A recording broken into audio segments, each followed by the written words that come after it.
IVM. Hey everybody, welcome to the IVM Podcast Network. Wow, we're dealing with some stuff, aren't we? The COVID-19 scare we're facing in India and the world has, it's really changed our lives, hasn't it? But it's also seriously impacted our ability to create podcasts and to get them out to you on schedule. For the next few weeks, I'd like to ask for your patience if episodes are delayed or postponed. We're also going to be doing many of the recordings remotely, like this one, for example, right? And sound quality is going to be a little uneven while we're facing this time, right? If you want to listen to discussions about COVID, we have had conversations on Cider Says, the Prakati Podcast, Thale Harate, All Things Policy, the Rapid Coach, and other shows as well, right? So, please do continue to stay tuned, and we will be talking about this stuff, and we'll be talking about life in general. Also want to thank our sponsors this week, HDFC Life and Paytm Money. So let's get on with this, and I hope you enjoyed this episode. Welcome to All Things Policy, a daily podcast by the Takshashila Institution. We are a bunch of policy nerds based in Bengaluru, and we like bringing fresh perspectives to Indian affairs and Indian perspectives to global affairs. So grab a cup of coffee, sit back, and join us for today's chat. Hello and welcome to Two Ends Meet, a special edition of All Things Policy. In these episodes, we bring together Takshashila's founders, Narayan and Nitin, to talk about some of the key issues of the day. I'm Aditya, and if this episode sounds a little different to you, it's of course because we're not in our regular studio. We're recording in our respective homes amid the ongoing global pandemic. And it's actually the pandemic that's the topic of our episode today. A few days back, Nitin had written a very interesting piece in Mint, arguing that what we're seeing now, this current global pandemic may actually be the last. And Nitin has argued that a combination of a few factors, technology, namely computer technology and synthetic biology, talent, people getting into this field, and government investment are basically going to mean that viruses really don't stand much of a chance. So welcome, Nitin and Narayan. Thanks, Aditya. Good to be on this show. Great. Nitin, I want to start with you. Tell us, what is this case that you're making? I've gone out on a limb on this one. And I've told this to many of our students and to our staff that an analyst should not be in the business of making predictions. We should be painting scenarios and recommending how do we prepare for any eventuality that sort of turns up. But I violated my own injunction and said, let's make a prediction here. The prediction is very simple, that we've had pandemics ever since we've had recorded history and probably even pre-recorded history also. But my argument is that within the next 15 years I think is a stretch. I would probably say within the next 7 to 10 years, the era of these big pandemics will be over. What we will have are local outbreaks, maybe in a regional scale, maybe at max probably one country will suffer it. But the idea that you will have a pandemic which will scare the whole world and affect the whole world is a thing of the past. Now, why do I say that? Point number one, Moore's law has kicked in biology, right? So using computing technology for analysis, for synthesis, means that we are able to detect and diagnose health issues much faster than ever before.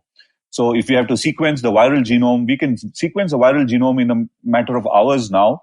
And in the next 5 to 10 years, it's probably going to be in the matter of minutes and seconds. So the ability to analyze viral genomes, to characterize how pathogens work, is going to exponentially grow. At the same time, how we generate treatments, vaccines, for example. A lot of vaccine design, drug design is done on supercomputers today. So your ability to characterize molecules and understand how these molecules operate in human and biological systems is also going to grow manifold and follow Moore's law kind of a dynamic, which means that in the next 5 to 10 years, we are going to be able to characterize, viruses are extremely simple things. We'll be able to characterize viral genomes fairly quickly and come up with antidotes in the forms of vaccines or treatments also fairly quickly. Now, I'm not, speaking out of my hat, because the current vaccine that has been, which has actually gone on to clinical trials in the United States early this month, actually was created in a span of 7 to 10 days. It took them about 42 days from the reporting of the first outbreak to a candidate vaccine being prepared in the United States, right? Now, this vaccine might or might not work, but what we know is for the first time in human history, we've been able to create a vaccine while there is an ongoing epidemic, right, for this virus. Similarly, the viral genome was sequenced in a matter of days and hours. So we already have some facts to talk about, right? We already have a situation where there's an unprecedented ability to analyze viruses and create vaccines and antidotes. Now, second is because of the scale of this pandemic, everybody in biology is going to be interested in trying to do virology and epidemiology because it's suddenly become interesting, right? Just like how counterterrorism became interesting after 9/11, you have virology and epidemiology and anti-pandemics becoming a very, very interesting field for intelligent people around the world, from computer scientists to mathematicians to biologists, right? And third, big foundations like the Gates Foundation, big governments are going to invest a lot of money in pandemic research and management, right? So putting all three things together, synthetic biology, Moore's law in technology, talent flows, and government and big philanthropic investments, I think I can go out on a limb and say, look, this was the last big pandemic. We probably will have a cat and mouse. No, we will certainly have a cat and mouse game with pathogens. That's for sure. But we will be able to contain these outbreaks into much smaller forms than we've been able to do in the past and even have been able to do currently. That's the argument. So Nitin, I'm going to jump in. This is Narayan, and I'm going to play a somewhat unfamiliar role of being a skeptic in this observation. Yeah. Of course, I'm skeptical on the nuance rather than on the basic proposition. So I like your basic proposition that human ingenuity and human talent has generally shown the ability to rise and combat mankind's problems.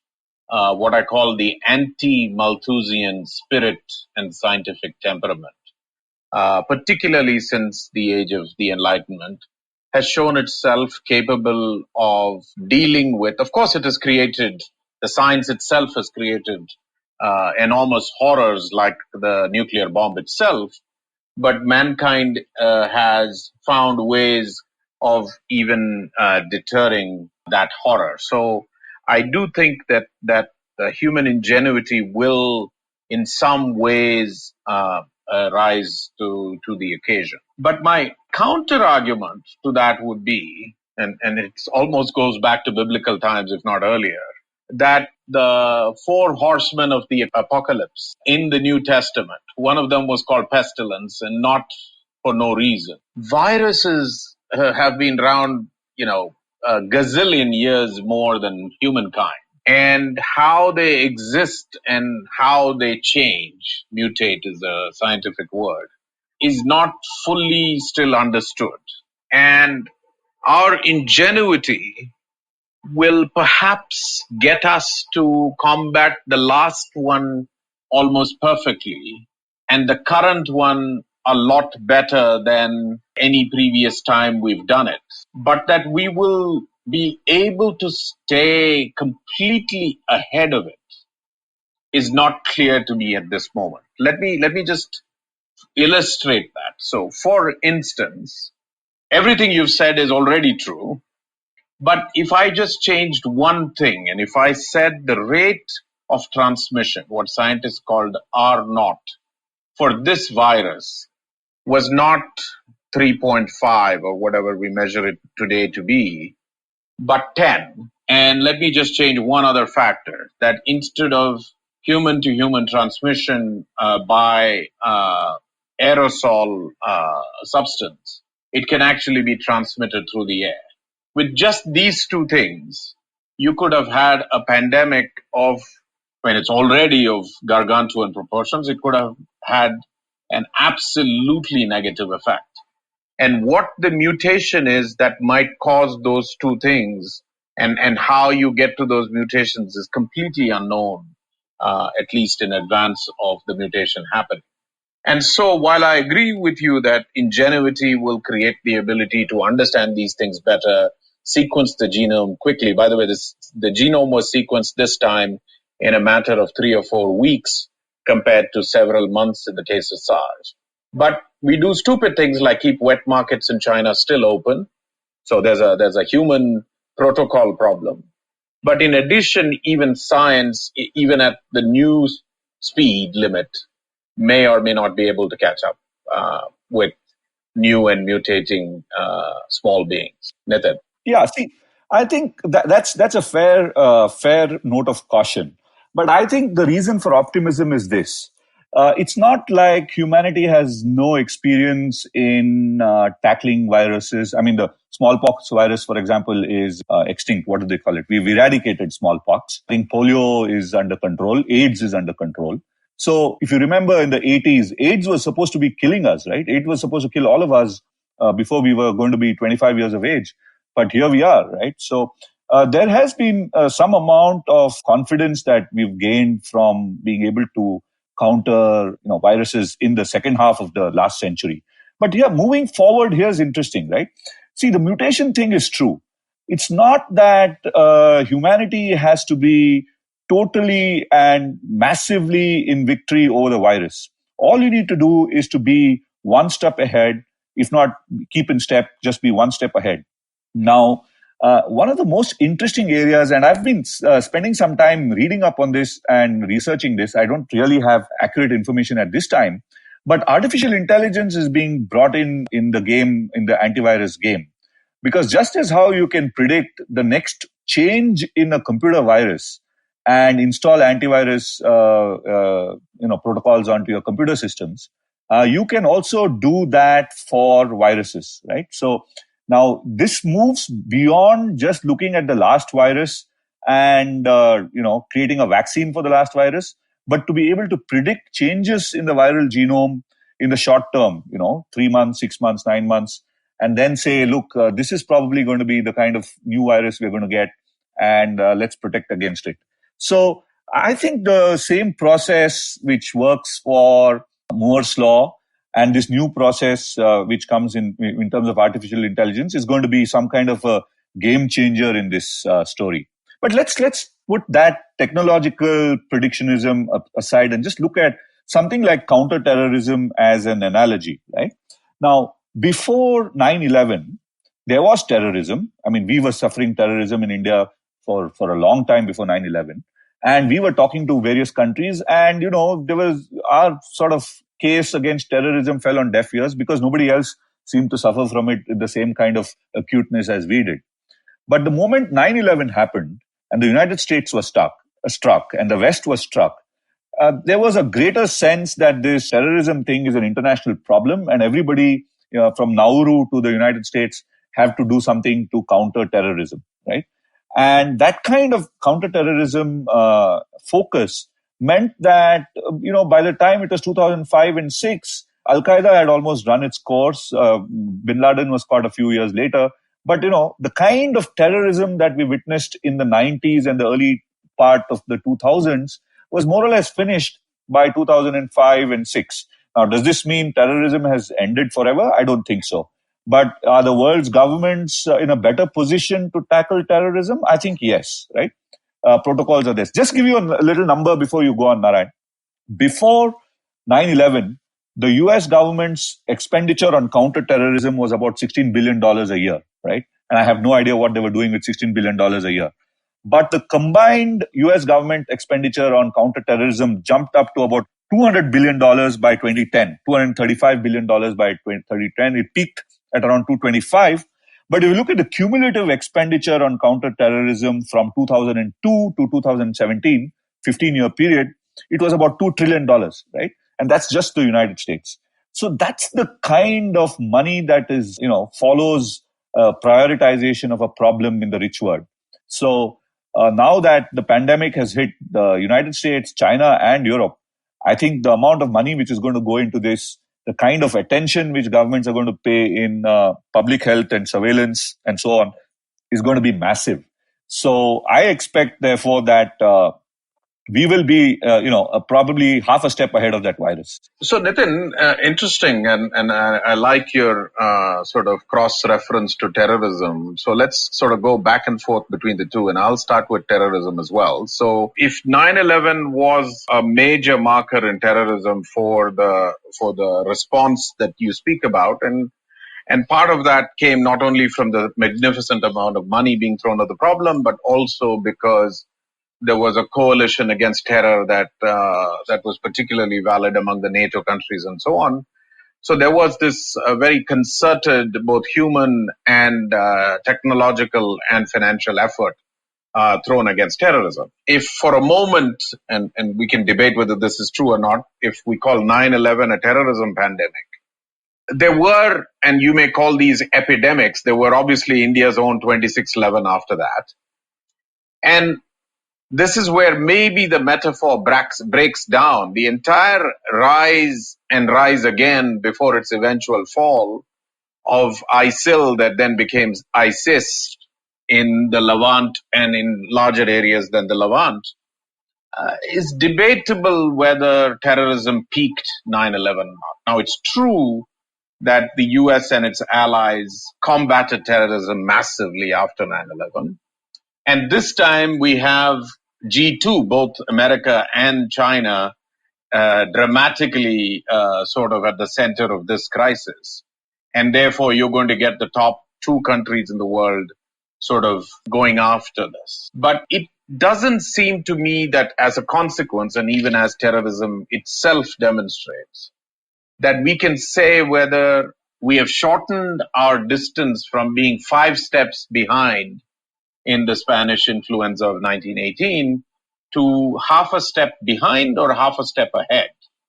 And given, of course, terrorism as intent, which is a very, very difficult problem to crack under any model, but separate intent and add mutation for pandemics. And of course, you could add intent to mutations as well, which creates yet another possibility. But for a moment, let's keep intent out of mutations and just say mutations. It's not entirely clear to me whether we have closed the distance from 5 steps behind to half a step behind or half a step ahead. And of course, only time will tell. But I am not 100% sure that we can conclude that we will remain. Now, of course, a few pandemics, or let's just say potential pandemics, will have been thwarted.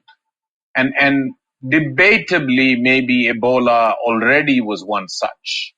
But it's not clear to me that beyond thwarting a few terrorism incidents, or several terrorism incidents as we have done after 9/11, that we can altogether say we've completely conquered them and they've been shut down. Yeah, you see, I think the analogy in terrorism and this thing works at one level. I think we shouldn't. I mean, I brought in the analogy, so I should raise my hands and say, look, we shouldn't stretch this analogy too much. But here's what it means, right? Once there is a high level political awareness that, look, this is a problem and we've got to tackle it. And B, here's a lot of money which we are bringing in to tackle it. And C, here are incentives we are going to create for the government structure in order to tackle it effectively. You're going to have the makings of a policy backed by money, backed by incentives, which can tackle the problem. Now, how would that work, let's say, in the case of antiviruses, right? Let's say counter-pandemic kind of a policy. See, I think the first one would be to intervene at the point where these new viruses are emerging in the wild, right? For example, wet markets of China. No, the story here really is not that there's something unique to China and wet markets. It's about the fact that you're keeping a lot of animals in close proximity to each other and to humans, right? So that creates the ability for a virus to generate and mutate quickly and affect a particular species, and then mutate again and jump species and attack humans and so forth, right? So your starting point there would be to ensure that you don't keep animals in close proximity. Now, there's actually mathematics to this. How many chickens can you keep in close proximity to reduce the risk of a viral mutation, etc. And people have sort of worked this kind of number out, right? And what's the minimum distance and the minimum number of animals you can keep? The maximum number of animals you can keep at what distance in order to have a particular kind of risk. And now these risks have been modeled. Now the question is, what kind of policy incentives are we going to have, both nationally and internationally, to ensure that these measures are actually adopted? This is similar to knowing, for example, that terrorists could bring explosive on board, and what are the kind of protocols you're going to have to prevent explosives from being sold in the open market fertilizers being sold in the open market, or explosives being sneaked into airports and so forth, right? So the kind of problem is similar. At one point, you were dealing with explosive ingredients and getting them into the airport, and now you're dealing with farm animals and how close are you allowed to keep them, and what are the kind of agricultural health practices that you need to follow in order to, not to have an outbreak. Now, none of this is rocket science. It's been known. It's just not been practiced. But now the emphasis will be on practice. I mean, for example, we could look at Tyson's, which sells frozen chicken, saying that we're only going to buy from farms which meet XYZ kind of requirements, right? And then immediately you'll see a lot of poultry farms around the world changing their operating model, their geometry, in order to satisfy Tyson's. It's this kind of a Walmart effect, right? If Walmart procures from you and insists on a particular set of standards, then a lot of third-party manufacturers will change their standards in order to satisfy Walmart. So I think that is one process which is almost inevitably going to happen in the next couple of years, right? Governments will know once bitten, twice shy. Let's tackle this at source. Now, the second part of this is, I think, incentives of local governments and national governments themselves. I think Xi Jinping will now see that this coronavirus is this biggest blotch on his so far, unblemished career, right? And he'll be seen as a president who sort of presided over the fact that China created this global pandemic. And he's going to fight the propaganda war to defeat that. Let's leave that aside. But every potential leader in China now knows that, look, this is going to be a problem. It's going to blow up on my face. I've got to make sure that it doesn't happen at a local level or at a regional level. So I think the incentive structure for leadership will change. For example, even in India, one of our colleagues whose parents live in a small village in Maharashtra, very much isolated from towns and other villages, apparently had the district health officer turning up and asking people whether they are feeling well, they've had flu symptoms, and whether they had travel history or they've had visitors from places which have travel history. This is like literally boondocks of boondocks. So I think the incentive structures will change now, and I'm optimistic that they will change. And one thing about governments is once you tune them to a new frequency, they stay at that frequency. There are vested interests which are built up in government departments, getting new budgets and new equipments and new toys and new kind of resources to solve the same problem. So I think that the fact that we dislike some things about government will now actually kick in to help us. Particularly given the general values that we all work with at Takshashila, I completely agree with the idea of both the human talent response as well as the human talent response to incentives, and the nature of this incident creating both individually and severally a completely new scheme of incentives that works for everyone, right? But the history of humankind, and I'll give you one example here. So I was just saying, as a case in point, I just want to talk about the U.S. The U.S. obviously was not affected by SARS in 2003 in any meaningful way. However, based on the 9/11 set of events, there was a whole anthrax scare, if you remember. And then there was this whole institutional, both money and talent, focused on disease surveillance and bioterrorism and so on. And one of the acts of Trump was to dismantle that entire thing. So in a period of 15 years, or actually in a period of few years after Obama, a lot of that was completely dismantled. So yes, the incentive to tackle things like this is there, but there can also be the counter incentive, which is once it recedes a little bit, then other priorities take over. And when those take over, then you've got it precisely wrong. And usually that happens for things that happen very, very infrequently. So the insurance cost on a cumulative basis begins to get high. And when the so-called 100-year flood hasn't happened in 80 years, you say, okay, it is not happening now. And then, of course, it happens right when you dismantle the whole structure that you've intended for it. So there is this counter incentive as well. So I am of the view that we will get a lot better. We will be in a different place with respect to surveillance, with respect to testing, with respect to protocols, with respect to citizenry and their behavior to these kind of things and so on. But it is not entirely clear to me that the history of humankind, which if you were to write it in simple words would read war and pestilence, is ready to be changed, despite the general positive nature of the post-war existence that we've all lived.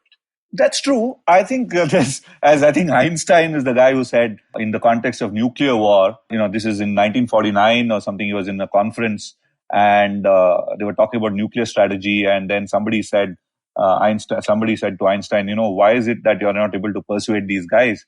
And Einstein said, politics is a much more difficult problem to crack than physics. Right?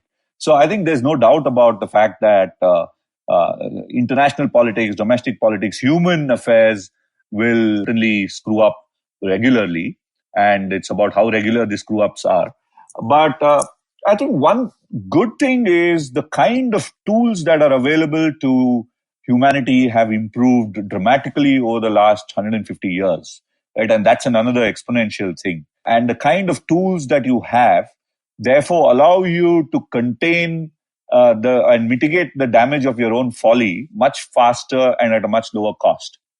So that's where I would sort of come in. So because I said, look, for example, we're not going to win a war against pathogens, right? You can't look at it in terms of prevailing over a pathogen and defeating a pathogen, but being able to contain the effects of the pathogen's virulence, right? So instead of having a pandemic, which is global scale, imagine you just have it as a national outbreak or a continental outbreak. So that would be an improvement over a pandemic. And instead of having a national outbreak, if you just have a state level or a regional, subnational outbreak, that would be an improvement over a national epidemic and so on. So the ability to contain outbreaks into small geographical areas, even in the spite of higher levels of virulence and, let's say, mortality, I think that's what is improvement, right? And to the extent that our tools also take shape at a pace which allows us to do this, even if we wake up a couple of weeks late and say, oh my God, we screwed up, now what do we do? If we have the kind of tools that allow us to contain the problem much faster, I think we'll be able to limit it. But then again, I agree with you, Narayan. There are no guarantees in this because you just can't predict how a new germ or a new life form will turn out and do something to you. So Nitin, let me interrupt with a question. And the question is actually going beyond pathogens and the science related to testing and discovery and combat and getting to the medical system, right? So as we have discovered, very, very unfortunately in Italy and perhaps equally unfortunately in Seattle, and I think we don't even know where the evolving situations will take us, the peak load capacity of certain medical systems have been completely overwhelmed in this instant, right? So do you think we will learn to use an old electrical engineering term, load balance a lot better in our medical systems than we have through this crisis? I mean, we have a pathetic set of ratios that played out in Italy.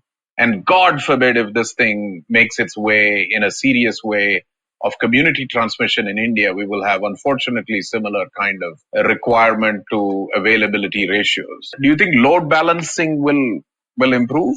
Yeah, see, that's the most interesting policy challenge right now, right? And going into the future.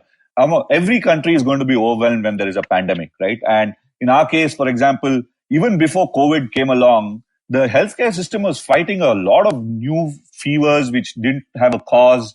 There's tuberculosis, there's typhoid, there's malaria. So our healthcare system is already, even before the pandemic came along, we were already under capacity, right? Massively under capacity, given the kind of health risks that we have and the disease burdens that we carry, right? Now, I think what will be interesting as a policy challenge is how do you create surge capacity in healthcare? Now, of course, you can't create the kind of surge capacity which will meet every pandemic out there. But can you go from current capacity to 10x current capacity to 100x in a short period of time, right? So it may be apropos that we had a little technical glitch quite at the same time where we were talking about how amazing our technological response is going to be. That said, I think Nitin and I were just chatting about the ability to handle surge requirements in any healthcare system, India as an example, but in any healthcare system.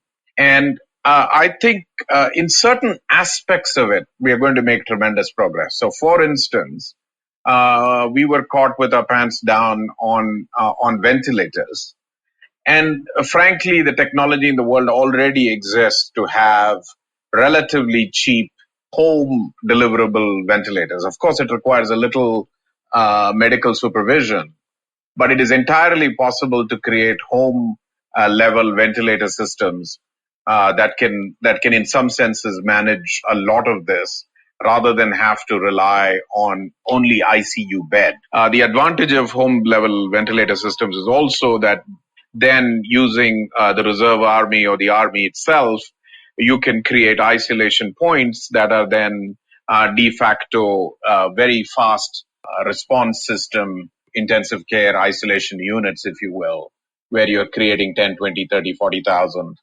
in a matter of days, rather than having to rely on an existing tertiary health system, which often has only hundreds of beds and is therefore can be overwhelmed if the cases start mounting into the thousands and then beyond. So I think some part of this we will learn, but a lot of work will need to be done on the screening and the testing in such a manner that the people who actually end up in these spots are the ones that need it, and those that don't are actually treated in a different way. I think towards the tail end of the first phase of this crisis in China and South Korea, they had sort of figured that out. And I think that's another lesson that the world can learn that unfortunately Italy had not learned by the time the crisis sort of overwhelmed them. See, I think there'll be two dimensions to how we're going to respond after this, right? One is how can we get public healthcare systems to have surge capacity to be able to 10x or 100x grow basic hospital capacity in a short period of time. And that's a policy and a logistical challenge for governments. And I think it is within the realm of the possible to create field hospitals, quarantine facilities, basic healthcare systems, both in terms of physical capacity and infrastructure, as well as human capacity and infrastructure, care capacity, for example, the amount of doctors that you need. So one of the important recommendations which I would make to the government of India is that scale up the number of doctors and nurses that you have 10x in the short period of time, right? So that in the next 5 years, if you can create 10x more doctors and 10x more nurses, you have much more human capacity to sort of address this problem. And the second is a challenge which involves pharmaceutical economics. The vaccine for flu today, the commonly available vaccine for flu today, which you have to take once every year, costs about 1,500 rupees in retail. Right? That's beyond the means of most people in India. So we've got to be able to bring down the vaccine costs to very, very small numbers, such that large numbers of people can be vaccinated, not just in India, around the world. Right?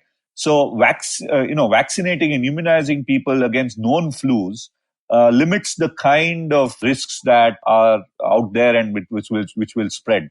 So vaccinating people, mass vaccination against flu is probably one of the global public health responses which need to be thought about. Basically, you've got to get the economics right. It can't be 1,500. It has to be in the range of a 10 rupee per person kind of a price point.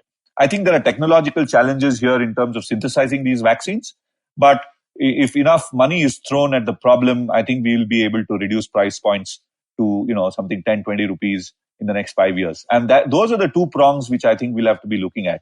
How do you raise hospital capacity and care capacity in the short term? And then how do you figure out how you can immunize large numbers of people? So I just want to jump in here and make this an unfair fight, but two against one. It's interesting that we're now talking about things like building capacity and so on. I'm just going to make the argument that we are victims of our own success, and so that the fact that we have eradicated so much poverty, that human beings have escaped the Malthusian trap, also means that We suffer from climate change and environmental degradation, which will probably open us up to new pathogens.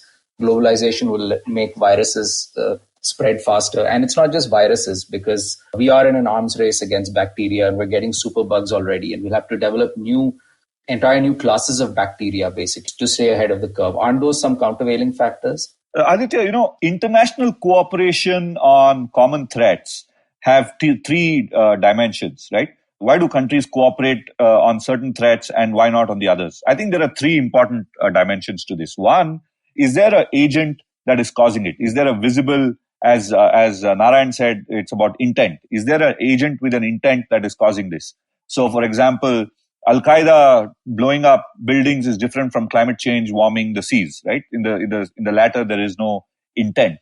The second is the immediacy of the threat. Is this going to happen tomorrow morning, or is it going to happen over the next 10, 20 years? And the third is the relative cost and relative benefit, right? The relative impact. So if some countries feel they'll be more or less okay, while other countries feel we are going to be in trouble, and still other countries feel this is going to be good for us, getting cooperation is going to be hard. Now, in the case of the coronavirus epidemic, the current one, you saw a lot of cooperation happening because although there was no intent, there was immediacy, and there was no sense that you will be relatively unscathed. Whether you're India, whether you're China, whether you're Italy or United States, the likelihood that will spread in your country is as high. So there's no relative advantage to be had, which is why I think we saw an increasing degree of cooperation. If there was intent and there was an agent which was coherent, I suppose we would have had a lot more intent, because you could say it's us versus them and there's this clear enemy that we can focus on. In this case, you don't have an anthropomorphic enemy, but you still have the other two dimensions kicking in, which is why there was action. So climate change, unfortunately, follows none of the above in this, right? You know that there is no common agent with intent. Relatively, some people will be better off, some people will not. And it's not something which is going to happen tomorrow morning. It's going to take its own sweet time. Sweet time in the sense 2 years, 5 years, 10 years. And that's why you don't find people acting together. A pandemic will be different. So Nitin, I'm going to swap hats and I'm going to now speak about the positive side, and hopefully that'll take us to conclusion here. So I think, in the spirit of this discussion, human ingenuity and innovation combined with the scare and consequently the incentive and money that will be thrown at this problem will make a material difference to how we tackle these things in the future. And so this problem in quite this way is unlikely to happen in the future. So in conclusion, I will give you that. On that note, I think we've got something to meet, Narayan. The two ends do meet. We do. Until next time. Okay. Thanks so much, Nitin and Narayan. This has been a stimulating discussion, both sobering and optimistic, happening in fairly grim times. Thank you both for joining us. If you liked our show, don't forget to check out other interesting podcasts on the IVM network. You can tune into them on the IVM Podcast app, ivmpodcast.com, or wherever you listen to your podcasts. You can also follow IVM on social media. The handle is @IVM Podcasts on Twitter, Facebook, and Instagram. And hey, if you'd like to dive into Takshashila's research on technology, strategy, and economic affairs, check us out at our Twitter handle @TakshashilaINST or our website takshashila.org.in.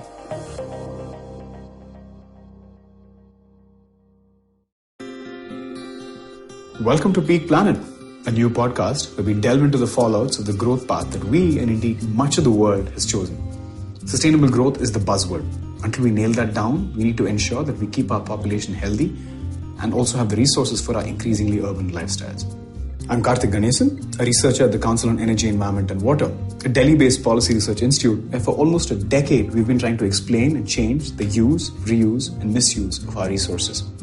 In the first season of Peak Planet, we take up air pollution, public enemy number one and an invisible one at that. Increasingly, the most important risk factor for adverse health outcomes, air pollution has become the most unwanted byproduct for an aggressively growing economy. Over 4 episodes, we find out how prepared our systems are to deal with this crisis. You can catch the entire first season of Peak Planet out now on the IVM Podcasts app or website, or wherever you get your podcast from. Are you constantly seeking happiness? Wondering how to make the most of every day? How not to let your inhibitions stop you from achieving your goals? It's now time to get your A game on. It's time to unlock your true potential. Tune in to the Empowering series with me, Zarina Poonawalla, to feel empowered in all genres of life. From behavioral skills to management skills. From health to relationships. From mental well-being to emotional well-being. And of course, your finances. I've got you covered. With these tips and tricks from me, Zarina, and true life stories from my amazing guests, you're bound to bring your purest to the table. Tune in to the Empowering series with Zarina Poonawalla every Thursday on the IVM Podcast app, website, or wherever you listen to podcasts.